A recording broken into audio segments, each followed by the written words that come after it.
Sir இப்போது அந்த காலத்தில் வந்து இவ்வளோ அரசியல் படங்கள் வருது அப்படின்னும் போது அப்போ இருந்தக்கூடிய அந்த அரசாங்கம் வந்து ரொம்ப ஜனநாயகபூர்வமாக இருந்ததுன்னு எடுத்துக்கலாம். அப்படி இல்லை, வேலைக்காரி படத்தை தடுக்கிறதுக்கு என்ன முயற்சிகள் உண்டோ அத்தனையும் எடுத்தாங்க.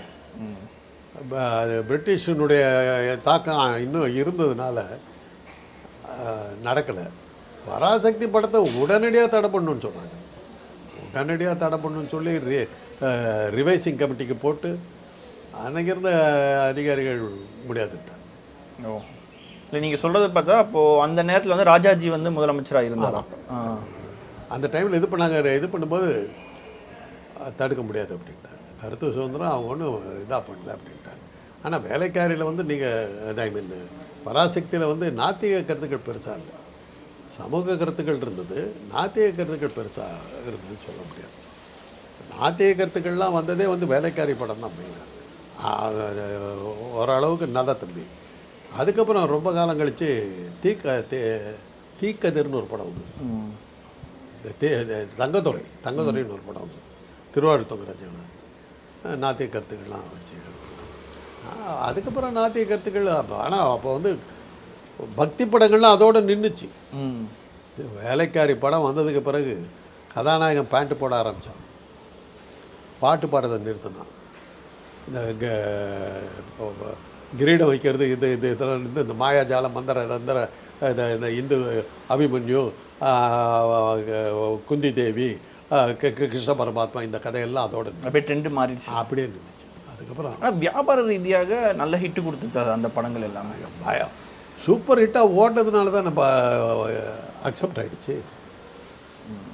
பராசக்தி ஃபெயிலியராக இருந்து வேலைக்காரி ஃபெயிலியர் இருந்ததுனாக்கா அன்றைக்கே திராவிட இயக்கங்கள் காணாமல் போயிருக்கணும். மாநாடுகள் நடக்குது, எம்ஆர் ராதாவுடைய நாடகங்கள் பிரமாதமாக போயிட்டு இருக்குது. எம்ஆர் ராதா 2 படங்கள் நடித்தார். அவர் வந்து படங்களுக்கு வரும்போது கருத்து இதுக்கே வரல, தன்னுடைய கொள்கைகள்லாம் அடிபட்டு இது பண்ணல. மாடர்ன் தேட்டர்ஸ் படம் தான் அவர் அறிமுகப்படுத்தினாங்க. அந்த படம் என்னமோ பேர், அது வந்து ராஜாராணி கதை, அது சினிமாவாக எடுத்தாங்க. அவருடைய தன்னுடைய கருத்துக்கள் அதில் இது பண்ணல. அவருடைய நாடகங்களை வந்து சினிமாவை எடுத்திருந்தாக்கா ஒரு வேளை ரத்தக்கண்ணீர் ஒன்று தானே எம்ஆர் ராதாவுடைய நாடகத்தை வந்து சினிமாவாக்கினாங்க. இழந்த காதல், மலைய கணபதி போன்ற படங்கள்லாம் சினிமாவை ஆக்குது. அதை தாண்டி வந்து ஒரு தயாரிப்பாளருடைய பங்களிப்பு இங்கே பெரிய அளவுக்கு இருக்கும் பொழுது இந்த மாதிரி அரசியல் படங்கள் எடுக்கிறத வந்து பெரும்பாலான தயாரிப்பாளர்கள் அப்போ விரும்பினாங்களா? அந்த மாதிரி ஆட்கள் இருந்தாங்க. ஓ, அந்த கொள்கை உடையவர்கள் இருந்தாங்க. அப்படி பார்க்கும்போது தான் நீங்கள் பார்த்தீங்கன்னா 2 பேர் இருந்தாங்க திராவிட இயக்கங்களுக்கு சப்போர்ட் பண்ணிட்டு இருந்த அந்த காலத்தில் இருந்தவங்க 2 பேர். ஒன்று வந்து Salem Modern Theatres TR Sundaram, இன்னொன்று வந்து ஜூபிட்டர் பிக்சர்ஸ் மொய்தீன் சோமசுந்தரம். இவங்க இந்த 3 பேர் தான் திராவிட இயக்கத்தை அடிப்படையாக வச்சு எடுத்துக்கிட்டு இவங்களுக்கு பெரிய விளம்பரமே கிடைக்காது. ஏன்னா அன்னைக்கு வந்து ஜெமினி, ஏவிஎம் இவங்கெல்லாம் வந்து அதை நீங்கள் நாமினி ஒரு படத்தை வாங்கி பாருங்கள். குட் மார்னிங்க்கு பதிலாக ஜெய்ஹிந்த் அப்படின்னு சொல்லி வந்து பண்ணுவாங்க தமிழ் படங்கள்லேயே. அதாவது அந்த அளவுக்கு தீவிரமானது. காங்கிரஸ் பிரச்சாரம் அவ்வளோ பிரதமாக இதாக பயங்கரமாக போயிட்டுருக்கு. ஜெமினி படங்கள் வந்து நீங்கள் ஒன்றும் பிரச்சனையே கிடையாது, அதில் என்ன இருந்ததுன்னு யாருக்கும் தெரியாது. ஆனால் என்டர்டெய்னிங் மூவிஸ். இப்போ சந்திரலேகா படம் இருக்குது, அது மாதிரி என்டர்டெயின்மெண்ட் பார்க்க முடியாது. செக்ஸுன்னா அந்த படத்தில் இருக்கிற செக்ஸு, மங்கம்மா சபதம்னு ஒரு படம் வந்தது, அதுலேயே பயங்கர செக்ஸுமாங்க. நான் இப்போ தெரியாது, எனக்கு இந்த படத்துக்கு தெரியாது. அவ்வளோ பயங்கரமான செக்ஸும்பாங்க. அதை மிஞ்சின செக்ஸு வந்து ஆங்கில படங்களில் இருக்கிற பல காட்சிகள் அப்படியே எடுத்தாங்க. டிஆர் ராஜகுமாரி வந்து உடல் வாகு அன்னைக்கு வந்து அதாவது ஜோதிலட்சுமி, சிலுக் ஸ்மிதாவெல்லாம் தூக்கிக்கிட்டு எல்லாம் கம்பைன் பண்ணி ஒரு ஆள் இருக்குதுன்னா அது டிஆர் ராஜகுமாரின்னு பேர்.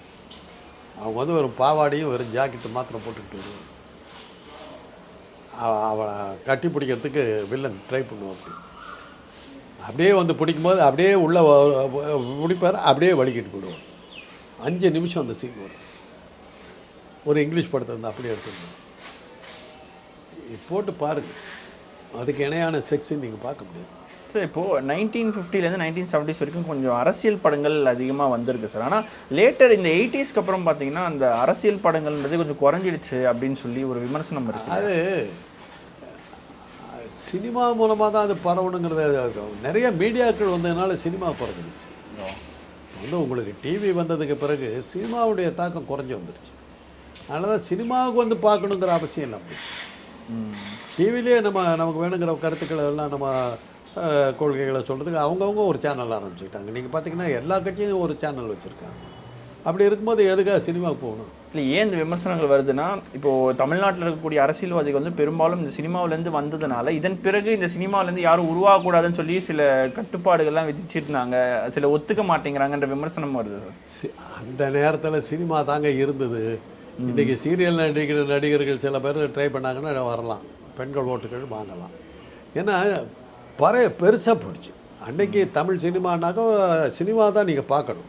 இன்றைக்கி சேனல் இது டிவி எடுத்திங்கன்னா ஒவ்வொரு டிவியும் இருக்குது. இந்த கட்சிக்கான ஒரு டிவி இருக்குது, அந்த கட்சிக்கான டிவி இருக்குது, அந்த தலைவருக்கு டிவி இருக்குது, எல்லாம் பிரிஞ்சு போச்சு.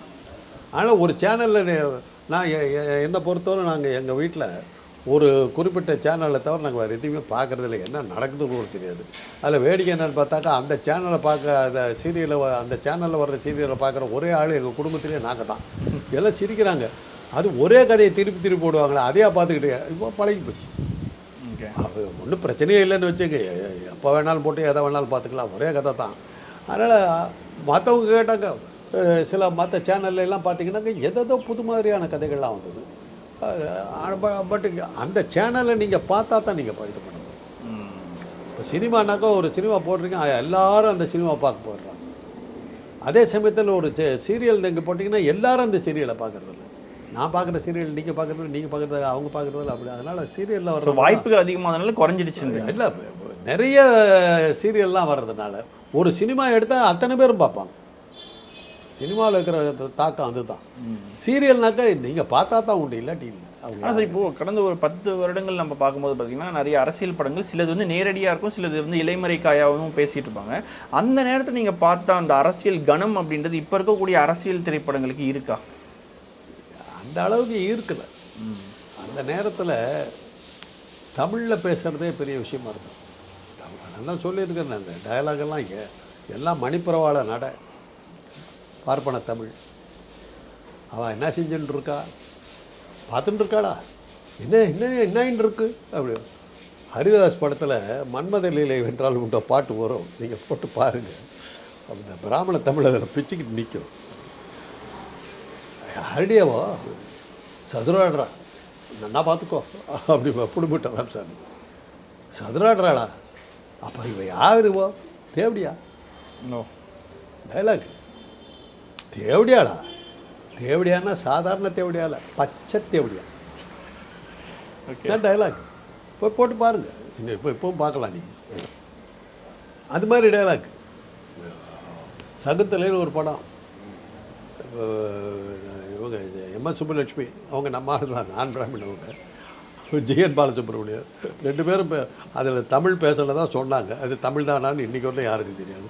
மனமோகனாங்க அணங்கு பாரு, என்ன பாட்டு தமிழாக அது போறீங்க. தமிழ்ன்ற பேரில் அகரகார பாஷையில் ஓடிட்டு மாடர்ன் தேட்டர்ஸ் எடுக்கிறதும் அந்த ஜூபிட்டர் எடுத்த சில படங்களில் தான் வந்து கொஞ்சம் தமிழை கேட்க முடியும். திராவிட இயக்கங்கள் உள்ளே போனதுக்கப்புறம் தான் தமிழ் வந்து சினிமாவில் வர ஆரம்பிச்சிது. அதுவும் அதுக்கு திராவிட இயக்கங்கள் வரதுக்கு முன்னாடியே கண்ணகிங்கிற படத்தில் இளங்கோவன்ற ஒருத்தர் வசனம் எழுதினார். அவர் தான் ஒழுங்கான தமிழை கொண்டு உள்ள நிறுத்தினார். இப்போ இந்த கடைசி ஒரு 10 வருடங்கள் நம்ம பார்த்தோம்னா சார், தலித் சினிமாக்கள் வந்து அதிக அளவில் பேசப்பட்டு வருது. அந்த சினிமாவை பற்றி பல விமர்சனங்கள் வைக்கிறாங்க, இது தேவையில்லாத, சமூகத்தை பிளவுபடுத்துது. நீங்கள் எப்படி பார்க்குறீங்க சார் அந்த சினிமாக்கள்லாம்? தலித்துகளை பற்றி நீங்கள் வந்து உண்மையான காரணங்களை காட்டி நீங்கள் எடுத்தீங்கன்னா யாருமே ஆதரிப்பாங்க. எனக்கு பிடிக்காத ஒரு ஜாதியை பற்றி கேவலப்படுத்தணுங்கிறதுக்காக படம் எடுத்திங்கன்னா ஓடாது, அவ்வளோதான். எங்கள் ஜாதியை பிடிக்காது உங்களுக்குனாங்க, என் ஜாதியை மாத்திரம் கேவலப்படுத்தி உன்னுடைய தலித்துக்களுக்கு யார் இந்த கொடுமைகளுக்கு யார் காரணம்னு நீ சின்சியராக நீ காட்டினா பரவாயில்ல. உனக்கு எந்தெந்த ஜாதியெல்லாம் பிடிக்காது அவங்கள மாத்திரம் டார்கெட் பண்ணி அவங்கள உன்னை கேவலப்படுத்தி பண்ணதே வந்து சனாதன கூட்டம், பார்ப்பன கூட்டம். அவங்கள விட்டுட்டு மற்றவங்களெல்லாம் தாக்கி படம் எடுத்தீங்கன்னா எவன் பார்ப்பான்? நீ உன் துவேஷத்தை காட்டப்பாங்க. அதை வச்சுக்கிட்டு நீ வந்து அவங்க மத்தியில் நல்ல பேர் வாங்கிறதுக்கு ட்ரை பண்ணுற. ஆனால் அவர்கள் சொல்கிறது என்னென்னா, அவர்கள் வந்து உருவாக்குனாங்கன்னு சொன்னால் கூட இன்றைக்கு இவர்கள் தான் நேரடியாக எங்களை தாக்குறாங்க, இடைநிலை சமூகம் அப்படின்றாங்க. அடிக்கிறவ வந்து யாருங்க அடிக்க சொன்னது? அம்பை வந்து முன் வந்துக்கிட்டு போனீங்கன்னா என்ன அர்த்தம்? நீ அடிக்கிறவனோட சேர்ந்துக்க பார்க்குற. உன்னுடைய மனசு அடி மனசில் உனக்கு என்னன்னா அவங்க நம்மளை எப்படியா சேர்த்துக்கிட்டா பரவாயில்லைங்கிற உனக்கு ஒரு இருக்கிற ஆசை. அதுக்காக மற்றவனை திட்டுறது. அது உன்னை எந்த ஜென்மத்திலையும் உன்னை ஏற்றுக்க மாட்டான். இளையராஜா அதுக்கு ஒரு உதாரணம். அவர் என்னென்னவோ பண்ணி பார்க்குறாரு, என்னென்னவோ டான்ஸ் ஆடுறாரு. சாரிப்பா உங்கள் பாடினல ரைட்டு போ, அவ்வளோதான் உள்ளேலாம் வந்துடுறது போ, அவ்வளோதான். ஆனால் சார் இதே 10 ஆண்டுகள் நம்ம பார்க்கும்போது பார்த்தீங்கன்னா இறைநிலை சமூகத்தை வந்து பெருமைப்படுத்துகிற மாதிரி இல்லை அவங்களுடைய ப்ரைடை பேசுகிற மாதிரியான படங்கள் நிறைய வரும்பொழுது அது அதிக அளவுக்கு விமர்சிக்க உட்படுத்தாமல் தலித் சினிமாக்கள் அதிகமாக விமர்சனப்படுதுன்னு அவங்க சொல்கிறாங்க. நீங்கள் உங்கள் இனத்தை நீங்கள் இப்போ உயர்த்தி பேசுங்க. இப்போ சார்பட்ட படம் வந்ததுங்க, ராயபுரத்தில் நடக்கிற சம்பவங்களை வந்து அவங்க எடுக்கிறாங்க, உயர்த்தி எடுத்திருக்காங்க. ராயபுரத்தில் அந்த சேரியில் வாழ்கிற அந்த மக்கள் என்ன ஜாலியாக எவ்வளோ குஷியாக இருக்கிறாங்கன்னு காட்டுறாங்க. அங்கே அவங்க வந்து ஒரு புத்தருடைய சிலை வச்சுருக்காங்க. தலித் சம்மந்தமான படம் அது. அவங்க மக்கள் மத்தியில் அவங்களுக்கு எத்தனை வகையான மகிழ்ச்சி, எத்தனை வகையான சந்தோஷம், எத்தனை வகையான அடிதடி, எத்தனை வகையான இதுன்னு சொல்லிட்டு அந்த இதை காட்டுறாங்க. அங்கே வந்து நீ தான்டா பண்ண, நீ பண்ண, உன்னை ஒழிக்கணும் அப்படிங்கிற அந்த ஆத்திரத்தை அவங்க காட்டல. அதனால தான் சார்பட்டா ஓடிச்சு. இல்லை அப்போ அந்த தலித் படங்களை வந்து திருப்பி அடிக்கணும் அப்படின்ற ஒரு விஷயம் வந்து ஏற்றுக்கொள்ள முடியாத ஒரு நீங்கள் அடுத்தவனை கேவலப்படுத்தினா அவங்க அடிக்க வருவாங்க. உன்னுடைய என் குடும்பத்தில் எங்கள் இனத்தில் நாங்கள் இவ்வளோ சந்தோஷமாக இருக்கிறோம், அதை காட்டிக்கிட்டு போய் யார் வேணாங்கிறேன். அதை விட்டுட்டு இவனால தான் எனக்கு ஆச்சுன்னு அந்த வெறுப்பை வளர்த்துற உதவாங்க. அவ்வளோ. நிச்சயமாக சார், தொடர்ந்து பேசுவோம். சேனல் 5 சினிமா நேயர்களுக்காக பல்வேறு கேள்விகளுக்கு பதில் தந்தமைக்கு நன்றி சார்.